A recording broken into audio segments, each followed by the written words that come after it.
आज हम लोग क्लास 10th मैथ्स में चैप्टर नंबर 4 क्वाड्रेटिक इक्वेशन पढ़ेंगे। क्वाड्रेटिक इक्वेशन क्या होता है? एक तरीके का पॉलिनोमियल इक्वेशन होता है जिसमें कि केवल सिंगल वेरिएबल होता है और इसकी डिग्री 2 होती है। डिग्री 2 का मतलब कि उस इक्वेशन का जो हाईएस्ट पावर होता है वेरिएबल का, उसको डिग्री कहते हैं। तो इसके अगर कुछ एग्जांपल देखें हम लोग क्वाड्रेटिक इक्वेशन के, तो x square is also a type of quadratic equation because it is a equation which has a single variable with the degree 2. Also, some other examples can be x square plus 2x plus 4. Next, every quadratic equation has two solutions. This is an important point for remembrance. Next, standard form of quadratic equation. Quadratic equation का standard form होता है ax square plus bx plus c equals to 0 where a is not equals to 0. Why a is not equals to zero because अगर ज़ीरो हो जाएगा तो x square वाला term पूरा ज़ीरो हो जाएगा, जिससे कि हमारी इक्वेशन में जो डिग्री रहेगी वो 2 बचेगी ही नहीं। So a not equals to zero and this is the standard form of quadratic equation which you should remember. Next we have some methods to solve a quadratic equation. The first method is factorization method, which we have studied in junior classes, for example in class 9, and the new thing in class 10th is the quadratic formula. Both of the methods we will discuss further.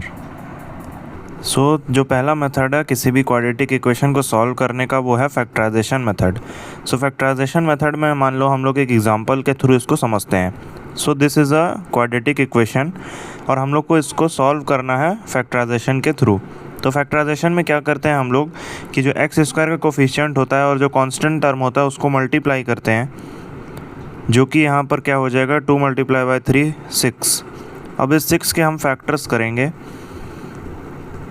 कुछ इस तरीके से LCM का use करके. तो 6 के 2 factors आए 2 और 3. अब इन फैक्टर्स का यूज़ करके हमें 2 चीज़ें बनानी है. पहली तो इन फैक्टर्स का यूज़ करके जो मिडिल टर्म होता है उतना हम लोग को एडिशन या सब्ट्रैक्शन करके बनाना होता है. अभी मैं आपको और फर्दर बताऊंगा तो अच्छे से समझ में आएगा. और दूसरी चीज़ कि उन फैक्टर्स का जो मल्टीप्लिकेशन होना चाहिए, प्रोडक्ट होना चाहिए, वो इसके बराबर होना चाहिए. यहाँ पर एक एक करके मैं ये चीज़ों को और फर्दर डिस्कस करता हूँ तो अच्छे से समझ में आएगा. तो यहाँ पर थोड़ा सा हम लोग देखेंगे. तो इसको हम लोग splitting the middle term method भी कहते हैं. तो अब यहाँ पर देखो, मुझे यहाँ पर -5 चाहिए, तो यहाँ पर मैं 3 और 2 को ऐसे ले लूँगा, -2 एंड -3. अब इनका जो सम होगा वो -5 होगा, जो कि इस मिडिल टर्म के बराबर है. और अगर इनको मैं मल्टीप्लाई करूँगा तो उतना ही आएगा जितना कि हम लोग ने यहाँ पर निकाला था. ये चीज़ हमें करना होता है फैक्टराइजेशन मेथड में. अब यहाँ पर हम लोग इसको आगे सॉल्व करेंगे तो 2x square as it is आ जाएगा. 5x को मैं लिख सकता हूँ -2x -3x + 3. अब यहाँ पर 2x कॉमन निकाल लूँगा तो यहाँ बचेगा x और यहाँ बचेगा -1. कॉमन कैसे निकालते हैं उसके लिए मैंने डेडिकेटेड वीडियो बनाई हुई है, उसके लिंक आपको डिस्क्रिप्शन में मिल जाएगी.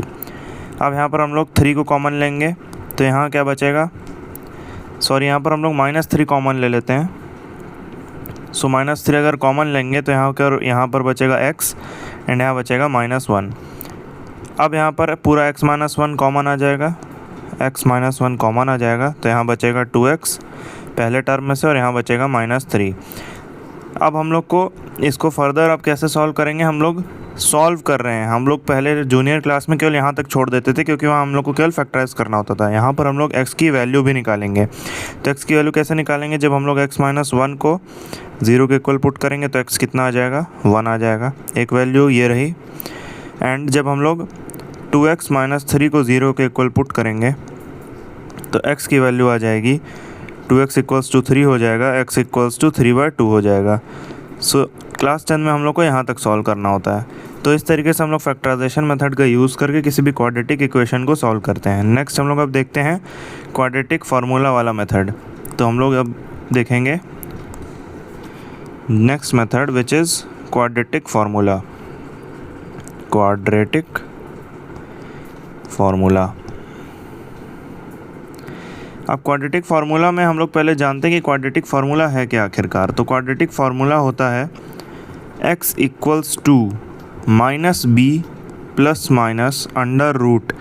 √b² - 4ac upon 2 into a, where a, b and c are coefficients of x square, x respectively, and c is the constant। मेरे कहने का मतलब है कि जो a है वो x स्क्वायर का कोफिशिएंट है, b जो है वो x का कोफिशिएंट है और c जो है वो कांस्टेंट टर्म होता है क्वाड्रेटिक इक्वेशन के अंदर। अब यहाँ पर कुछ चीज़ें और जो क्वाड्रेटिक फार्मूला में हमें पता होना चाहिए कि ये जो टर्म है अंडर रूट के अंदर में, ये वाला केवल बिना रूट के जो टर्म है बी स्क्वायर माइनस 4ac, इसको हम लोग डिस्क्रिमिनेंट भी कहते हैं। क्या कहते हैं हम लोग इसको? डिस्क्रिमिनेंट। डिस्क्रिमिनेंट जो कि कैपिटल डी से दिखाया जाता है। इसकी वैल्यू होती है बी स्क्वायर माइनस 4ac बिना अंडर रूट के। तो यहाँ पर 3 कंडीशन आती हैं। अगर d को निकालने पे d की वैल्यू ग्रेटर देन 0 आती है तो हमें पता चल जाता है कि 2 रियल डिस्टिंक्ट यानी कि अलग अलग रूट्स मिलेंगे हमें। रूट्स क्या होता है बेसिकली? रूट्स का मतलब जब हम लोग किसी भी क्वाड्रेटिक इक्वेशन को सॉल्व करते हैं तो ये जो x की वैल्यू निकालते हो या जो भी वेरिएबल है उस क्वाड्रेटिक इक्वेशन में, तो इसको रूट्स कहते हैं। तो जब d की वैल्यू ग्रेटर देन 0 होती है तो 2 रियल और डिस्टिंक्ट रूट्स मिलते हैं। रियल का मतलब कि जो नंबर है वो रियल होता है, इमेजिनरी नहीं होता है। नेक्स्ट कंडीशन, अगर d इक्वल्स टू 0 है तो 2 रियल इक्वल रूट्स मिलेंगे। मतलब कि जो दोनों रूट्स रहेंगे, जो भी वेरिएबल है उसकी जो 2 वैल्यूज़ आएंगे वो दोनों सेम होंगी। एंड लास्ट जो कंडीशन होता है, अगर d लेस देन 0 होता है तो नो रूट्स एग्जिस्ट। इस कंडीशन में कोई भी रूट्स एग्जिस्ट नहीं करते हैं। तो अगर हम लोग को जब इस मेथड को यूज़ करना होता है तो एक काम हम लोग कर सकते हैं कि हम लोग d की वैल्यू निकाल के पहले ये पता कर सकते हैं कि वो जो क्वाड्रेटिक इक्वेशन है वो किस कंडीशन में है। अगर वो इस कंडीशन में होगी तो हम लोग उसको फर्दर सॉल्व नहीं करेंगे, क्योंकि हमें पता है कि अगर वो इस कंडीशन को फॉलो करेगी यानी अगर d लेस देन 0 होगा तो कोई भी रूट्स नहीं होंगे, तो हमारा समय बच जाएगा। सो जब भी इस इक्वेशन को, जब भी आपको इस मेथड लगाना होगा तो सबसे पहले हम लोग डिस्क्रिमिनेंट d की वैल्यू को ही फाइंड आउट करते हैं। अब इसका एक एग्जांपल जो हमने ऊपर लिया था वहीं सेम एग्जांपल को हम लोग इस तरीके से करके देखेंगे। हम लोग को वहीं जो हमने ऊपर फैक्टराइजेशन मेथड से क्वाड्रेटिक इक्वेशन को सॉल्व किया था उसको हम लोग अब क्वाड्रेटिक फार्मूला मेथड से सॉल्व करने जा रहे हैं। तो आपको कुछ इस तरीके की क्वाड्रेटिक इक्वेशन दी होगी, वहाँ पर हम लोग सबसे पहले a की वैल्यू लिख लेंगे। a यहाँ पर है 2, b है -5। याद रखना कोई भी वैल्यू जो भी लिखते हैं हम लोग वो हमेशा साइन के साथ लिखते हैं, और c 3 है। अब सबसे पहले हम लोग डिस्क्रिमिनेंट d को चेक कर लेंगे। d का फॉर्मूला होता है b square minus 4ac। b square करेंगे तो यहाँ पर -5 का स्क्वायर होगा, -4, a की वैल्यू है 2 एंड c है 3। तो ये हो जाएगा 25 माइनस 4 2 ज़ा 8 3 ज़ा 24। तो यानी कि d की value 1 I, which is greater than 0। तो यहाँ पर केस नंबर 1 लगेगा ये वाला। d ग्रेटर देन 0 पे 2 रियल डिस्टिंक्ट रूट्स होते हैं। तो यहाँ पर हम लोग लिख देंगे 2 रियल डिस्टिंक्ट रूट्स। यानी कि अब हम लोग को पता चल गया कि जो ये इक्वेशन है क्वाड्रेटिक इक्वेशन है, इसके जब हम लोग रूट्स निकालेंगे तो 2 अलग अलग रूट्स आएंगे। अब हम लोग जो हमारा क्वाड्रेटिक इक्वेशन का क्वाड्रेटिक फार्मूला होता है वो अब यहाँ पर हम लोग अप्लाई कर देंगे, जो कि होता है x equals to -b plus minus under root d upon 2a।